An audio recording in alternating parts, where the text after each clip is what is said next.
Hey everyone, welcome back to the third part of 4 part series of Shirley Jackson short stories. मेरा नाम है पूजा और आप मेरा चैनल देख रहे हैं नॉवेल्स फॉर नॉवेल्स। शर्ली की जिन 2 शॉर्ट स्टोरीज की आज मैं आपको समरी बताऊंगी, उनका जॉनरे एक दूसरे से बिल्कुल अलग है, डिफरेंट है। एक का फिक्शन जॉनरे है और एक का गॉथिक जॉनरे है। जो शर्ली की शॉर्ट स्टोरीज है ना, वो मोस्टली इसलिए फेमस है क्योंकि एक तो उनकी शॉर्ट स्टोरीज में गॉथिक एलिमेंट होता है, हॉरर एलिमेंट होता है, तो उनकी जो एंडिंग होता है और जो उनका एंड होता है वो भी डिफरेंट होता है, अलग होता है बिल्कुल। तो इसलिए इनकी शॉर्ट स्टोरीज इतनी फेमस हैं। तो आज जिस फर्स्ट शॉर्ट स्टोरी की मैं आपको समरी बताऊंगी उसका नाम है द लवली हाउस। ये 1952 में पब्लिश हुआ था और ये भी बहुत ही फेमस उनकी शॉर्ट स्टोरीज़ है। तो इसकी स्टार्टिंग होती है मार्गरेट से। वो अपनी फ्रेंड कार्ला के यहाँ समर स्पेंड करने जाती हैं, अपनी समर वेकेशन स्पेंड करने जाती हैं। और जो कार्ला का हाउस है वो बहुत ही बड़ा और वेल डेकोरेटेड हाउस है और उनके इतने लेविश ग्राउंड है उनके पास, कार्ला के पास उनके हाउस में मतलब इतने लेविश ग्राउंड है वहाँ पर उनके घर के पास। तो वो सब कार्ला के हैं। और जो उनका हाउस है ना, वो थी जो उनके हाउस में रूम है वो थीम्ड रूम है। जैसे कि एक पेंटेड रूम हो गया और एक जो रूम होता है वो टाइल मोज़ेक रूम है। उसमें जो टाइल्स हैं वो उस पर मोज़ेक बने हैं, वो टाइल मोज़ेक रूम है। उसमें एक लड़की का मोज़ेक बना है और उस पर लिखा है here is the girl who died for love. तो ऐसे करके उनके अलग अलग रूम है और वो थीम्ड रूम है। तो ये देख के जो मार्गरेट होती है उनको बहुत वो सरप्राइज होती है कि इतने डिफरेंट डिफरेंट रूम है और उनका थीम जो है वो भी डिफरेंट रूम है, जो उनकी थीम रूम है एक तरह से वो सब। तो कुछ टाइम बाद जो कार्ला हैं उनके भाई आते हैं और उनके दोस्त आते हैं। तो जो मार्गरेट है उनकी ना उनके भाई से उनसे उनसे बहुत अच्छी बन जाती है। तो उनमें से एक का नाम पॉल होता है। तो मार्गरेट की पॉल से बहुत बनती है, बहुत अच्छी फ्रेंडशिप हो जाती है। वो कहीं पे भी वॉक वगैरह पे जाती हैं तो पॉल के साथ जाती हैं। जितनी भी बातें वगैरह करनी होती है, जो उनका घर देखना है या वॉक पे जाना है, ग्राउंड देखना है, गार्डन देखना है, सी साइड देखना है, वो सब वो पॉल के साथ जाती हैं। और जो पॉल है उनको वहाँ के बारे में बताते हैं, उस घर के बारे में बताते हैं। तो एक दिन पॉल उनसे कहते हैं कि वहाँ पर टावर है, क्या तुम वो टावर देखने चलोगी? वहाँ पर मेरी एक आंट है, उनकी ग्रेट आंट की ग्रेट ग्रेट आंट वहाँ पर रहती हैं, तो आप क्या चलोगे? तो जो मार्गरेट होती है ठीक है हम चलेंगे, देखने जाएंगे। तो टावर में जाती हैं, वहाँ पे वो एक ओल्ड लेडी से मिलती हैं, उनका नाम भी मार्गरेट होता है। तो ये देख के जो मार्गरेट होती है उनको बहुत सरप्राइज होता है। तो वो जब बातें करते हैं पॉल और जो ओल्ड लेडी होती है मार्गरेट, तो वो कहती है कि वो दोनों एक दूसरे को यंग एज से जानते हैं। तो जो मार्गरेट होती है उनको थोड़ा सा अजीब लगता है कि वो कैसे जानते हैं, उनकी एज में इतना फ़र्क होता है तो कैसे एक दूसरे को यंग एज से वो जान पाएंगे। तो जब ये कार्ला के भाई के जाने का टाइम आता है, तो जो कार्ला के मदर फादर हैं, जो कार्ला हैं, कार्ला की जो फैमिली है वो एक बॉल पार्टी ऑर्गेनाइज करती है, एक पार्टी ऑर्गेनाइज करती है, फेयरवेल पार्टी ऑर्गेनाइज करती है एक टाइप ऑफ। तो एक पार्टी गेट टुगेदर ऑर्गेनाइज करते हैं। तो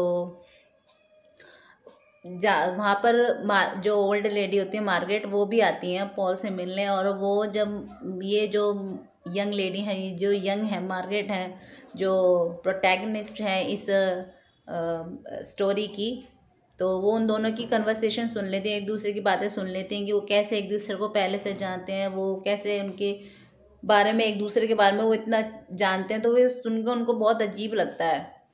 तो नेक्स्ट डे कुछ टाइम बाद जब पॉल जा रहे होते हैं तो वो कार्ला से मिलते हैं। उनको वो कहते हैं कि जो घर है ना उन्होंने सही से नहीं करके रखा। उनको बड़ा उनको गुस्सा आता है कि जो कार्ला की फैमिली, उन्होंने घर को बिल्कुल भी सही करके नहीं रखा, इसकी बिल्कुल भी वो देखभाल नहीं करते। और उसके बाद वो वहाँ से चले जाते हैं, सी ऑफ कर देते हैं मार्गरेट को और वो वहाँ से चले जाते हैं। तो फिर जो कार्ला की फैमिली, जो कार्ला के मदर फादर हैं, वो जो कैप्टन होते हैं, एक उनमें से एक लड़के का नाम कैप्टन होता है। जो कैप्टन होते हैं उनको सब कैप्टन कहते हैं, जो कैप्टन होते हैं उनको सी ऑफ करते हैं। तो यहाँ पे पता चलता है जो कैप्टन है वो ही कार्ला के भाई हैं, पॉल नहीं है उनके भाई, वो कैप्टन है उन कार्ला के भाई। तो यहाँ पे पता चलता है बिल्कुल एंड में आके जो कैप्टन है वो कार्ला के भाई हैं। तो जब वो भी कहते हैं कि इस घर को वापस डेकोरेट करने की ज़रूरत है, इसमें काम कराने की ज़रूरत है। तो जो उनकी फैमिली होती है, कार्ला के मदर फादर, वो बहुत ही गुस्सा हो जाते हैं, वो इस बात को टाल देते हैं, वो कहते हैं नहीं ऐसे ही सही है, बिल्कुल सही है। तो उसके बाद जो कैप्टन होते हैं वो भी वहाँ से चले जाते हैं।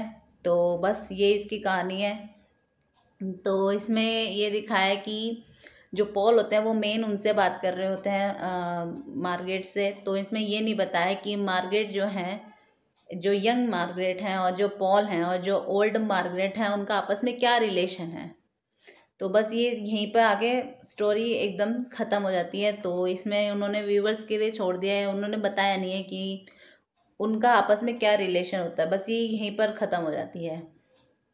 तो इसके बाद जो सेकंड स्टोरी है उसका नाम है लुइसा प्लीज़ कम होम। जो लुइसा हैं वो एक 19 ईयर ओल्ड गर्ल हैं।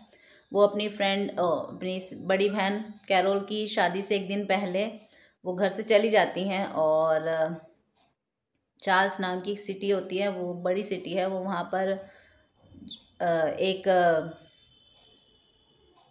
स्टेशनरी स्टोर में काम करने लग जाती हैं।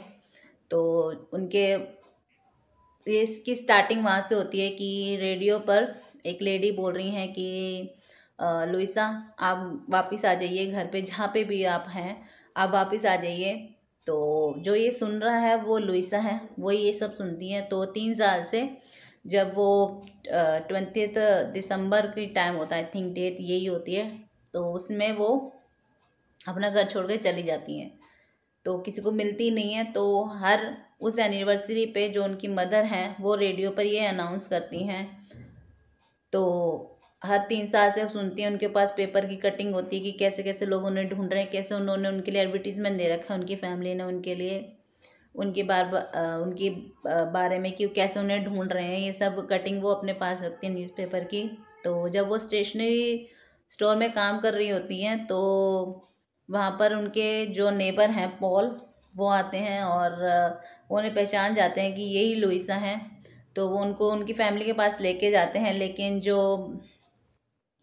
ये टेपेस्ट्रीज फैमिली होती है, जो उनकी बहन होती है कैरोल, वो कहती हैं कि तुम मेरी बहन नहीं हो, तुम लुइसा नहीं हो। जो उनके मदर फादर होते हैं वो भी उनको नहीं पहचानते, क्योंकि इससे पहले जो पॉल होते हैं वो 2 और ऐसी लड़कियों को लेकर आते हैं, क्योंकि उनकी फैमिली ने ऐसा रिवॉर्ड रखा होता है कि जो भी लुइसा को लेकर आएगा ढूंढ के, तो उनको रिवॉर्ड दिया जाएगा। तो उनको लगता है पॉल इस बार भी कोई और फेक लड़की को ले आए हैं।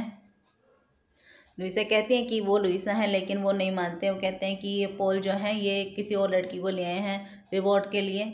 तो वो उनको वापस भेज देते हैं। तो जो लुइसा होती हैं वापस चार्ल्स चली जाती हैं स्टेशनरी स्टोर में काम करने के लिए। तो यही इसकी स्टोरी है। तो ये जो सेकंड स्टोरी है एक तरह से फिक्शन है इसका जॉनर, और जो फर्स्ट है उसका गॉथिक है, उसका हॉरर है, गॉथिक है। तो इसमें जो फिक्शन है, ये जो लुइसा प्लीज़ कम होम, इसका मेन मॉरल तो मुझे ये लगता है कि जब तक आपके पास सब चीज़ें होती हैं, जब तक आपके पास कोई चीज़ होती है, तब तक आपको उसकी वैल्यू नहीं पता लगती, जब तक कि वो आपसे छूट ना जाए। तो मुझे तो इसका यही मॉरल लगता है। क्योंकि वो मुझसे फैमिली से बाहर जाना चाहते हैं, क्योंकि उनको अपनी ऐसा लगता है कि उनकी आइडेंटिटी नहीं है कहीं पे भी। वो एक तरह से अपना आपको इनविजिबल फील करती हैं कि उनकी कोई आइडेंटिटी नहीं है, सोलो कोई इंडिविजुअल आइडेंटिटी नहीं है। तो इसलिए वो घर से चली जाती हैं अपनी आइडेंटिटी बनाने के लिए कि मैं खुद रहूं। तो बस ये इसकी स्टोरी थी। शॉर्ट स्टोरी है तो कम ही इसमें चीज़ें थी। तो बस see you in the next video next week. Bye, take care guys.